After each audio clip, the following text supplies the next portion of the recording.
지금까지 우리가 해온 중력파에 관한 초기 논의는 윅필드 어프락시메이션에 의존을 했었는데요.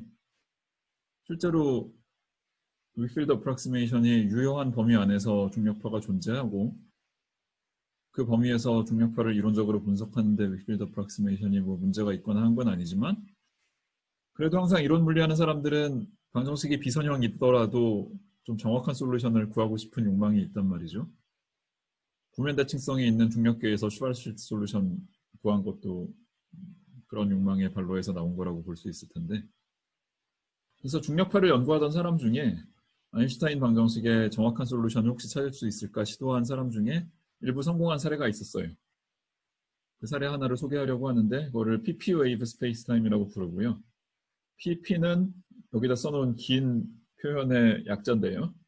뭐 말이 중요한 건 아니고 구체적으로 수식이 어떻게 적히느냐가 중요한데, 앞서 근사적으로 윅필드 어프락시메이션에서 봤던 플레인 웨이브랑 비슷한데요. 특히 어떤 점이 비슷하냐면 공간좌표 세 방향 중에 웨이브 진행 방향 한 방향과 나머지 두 방향을 처음부터 분리를 해버려요. 여기 X, Y는 트랜스버스한 두 방향이고요. T와 Z가 웨이브 진행 방향과 관련이 되는데 계산의 편의를 위해서 소위 라이콘 코디네이트라는 걸 잡습니다. T 더하기 Z와 T 빼기 Z를 U, V라는 서로 다른 코디네이트로, 새로운 코디네이트로 재정의를 해요. 그래서 이 앞에 지금 빈칸으로 놔둔 성분 말고 나머지 성분을 보면 좌표를 살짝 다시 잡긴 했지만 여기까지는 그냥 플랫 민코프스키 스페이스 타임이에요. 플랫 민코프스키 스페이스 타임에서 벗어나는 정도는 이 앞에 새로 적은 텀에 다 요약이 되는 건데, 여기서 비밀은 뭐냐면 이 성분을 U, X, Y에 관한 함수로 적고 이 함수의 아규먼트에 U는 들어오지만 B는 안 들어온다는 게 아주 핵심 사항 중에 하나입니다. 근데 플레인 웨이브를 적는 입장에서 U만 들어오고 B가 안 들어온다는 건 뭐 대단히 이상한 일은 아니에요. 왜냐하면 E2D IKX라는 거를 아까 우리가 쓰던 노테이션에 입각해서 적으면 이건 E2D IE하고 T 플러스 Z 또는 마이너스 T 플러스 Z 뭐 둘 중에 하나가 들어오거든요. 예, 그래서 플레인 웨이브는 U 또는 B 둘 중에 하나에만 의존하고 다른 쪽에 의존하지 않는 건 자연스러운 일입니다. 그래서 매트릭 모양을 적당히 이런 모양을 가정을 한 채로 아인슈타인 이퀘이션을 풀어보면 아인슈타인 텐서 성분을 열심히 계산을 해야 되는데 놀랍게도 XY 평면에서 이 H라는 함수가 라플라스 방정식을 만족하기만 하면 아인슈타인 이퀘이션이 풀려요. U에 관해서 어떻게 의존하는지는 영향을 안 줍니다. 라플라스 이퀘이션의 솔루션은 세상에 많고요. 그 중에서도 특히 좀 간단한 거를 적으려면 어떻게 하면 좋을까를 생각했을 때 취할 수 있는 실용적인 예시 하나는 쿼드래틱 오더에서 x제곱 마이너스 y제곱이 라플라스 이퀘이션을 만족을 하고요. 두 배의 xy가 라플라스 이퀘이션을 만족을 하죠.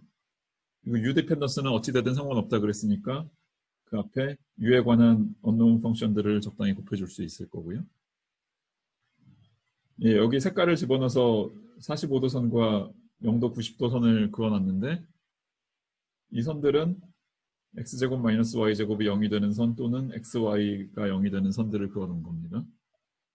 이런 선을 그어놓은 이유는 아까 앞에서 트랜스버스 트레이스레스 게이지에서 살아남는 성분이 인디펜던트한 게 두 개가 있다는 것과 연결을 시키기 위한 준비인데요. 구체적으로 어떻게 연결시키는지는 여러분들 연습 문제에 있습니다. 각자 연습 문제를 잘 풀어보기 바랍니다.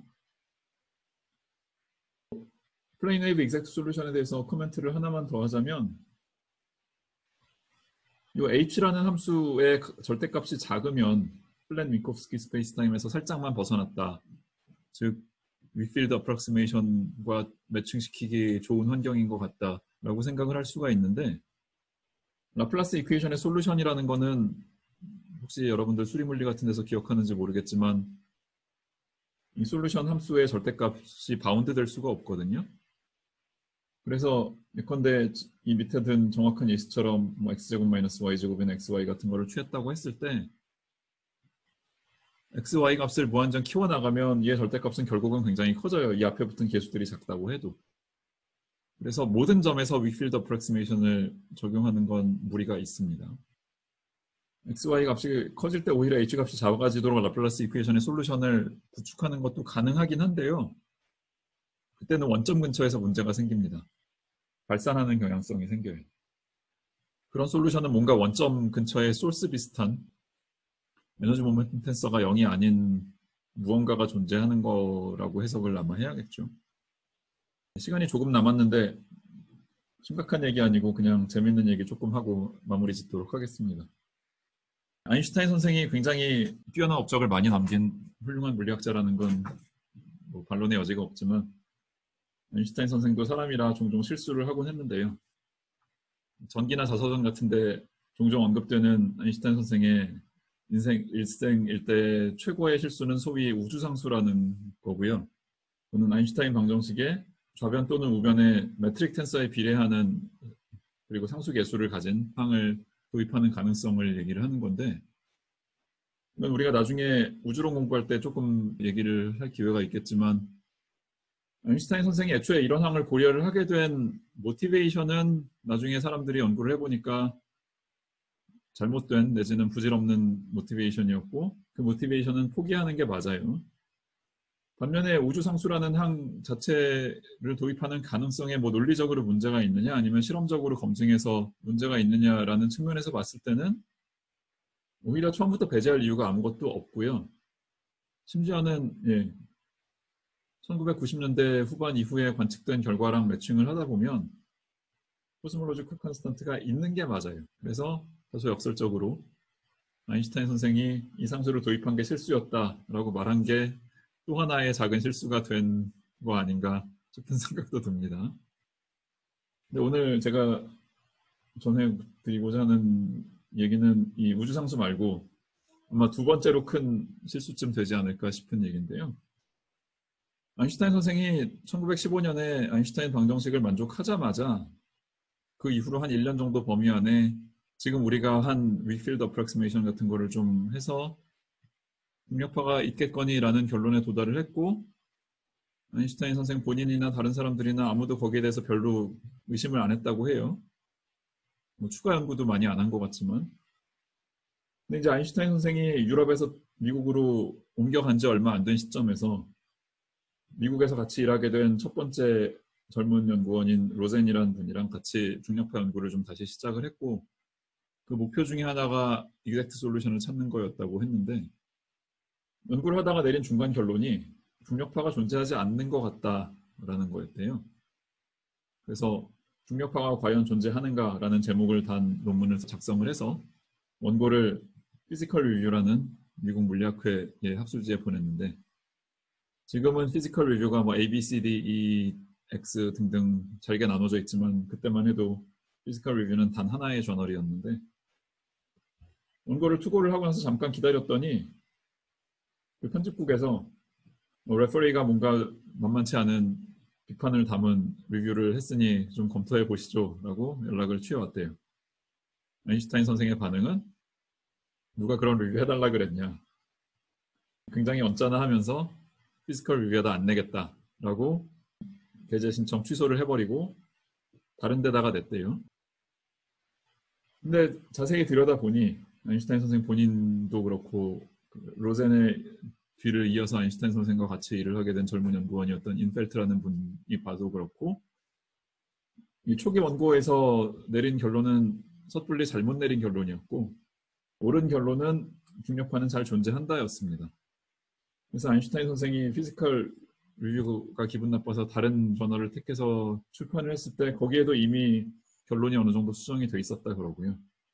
로젠 선생도 그 당시에 미국을 떠나서 소비에트 연방으로 이사를 갔는데 거기서도 독자적으로 이 초기 원고랑은 다른 결론을 담은 논문을 냈다고 하고요. 이 당시 레퍼리가 누구였는지는 그 당시에는 비밀이었는데 최근에 충분히 시간이 많이 지나고 모든 관계자들이 사망한 이후에 피지컬 리뷰 쪽에서 공개를 했는데 우주론 쪽에서 유명한 로버슨 선생이 그 익명의 레퍼리였다고 하고요. 칼텍에서 연구년을 보내고 있었다고 하고 그 아인슈타인의 두 번째 동업자였던 인펠트 선생이 로버스 선생이랑 대화를 좀 하고 나서 아인슈타인 선생한테 가서 좀 잘못된 것 같다라는 얘기를 했었다고 하는데, 예, 애초에 로버스 선생이 그 인펠트 선생과 그런 얘기를 할 수 있었던 것도 레퍼리를 했었기 때문이 아닌가라고 추정을 한다고 합니다.